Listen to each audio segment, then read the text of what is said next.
लुमोला थोरै छोले चाहिँ जो छौ जिम्बाई हो छोल बनाउनु जिम्बाई चाहिँ छौ राना जागिर हो नि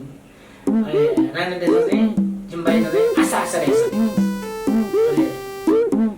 छनु चाहिँ जिम्बाई चाहिँ त्यसको अवया चाहिँ बनमा लाउँछु म हुनुभयो उनले कले खुल्मुले चाहिँ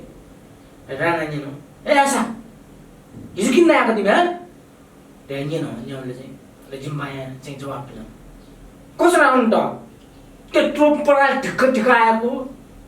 त्यो अनि त फलाम ड्याङ कस्तो फलाम गराएको अनि धान त चार झऱ्यो अनि कसरी आउनु त त्यत्रो धान झरेको त्यही लाउँछु ढ्याबले चाहिँ थो चाहिँ पराल ढिक्क ढिक्क लाउ 20 रुपियाँमा लाउ मलाई अनवया चाहिँ नन्यावर हौडी चाहिँ फलाम गराएर आउँछु ल अहिले धान झरेर आउँछ वो लाउको मलाई सुन एकदम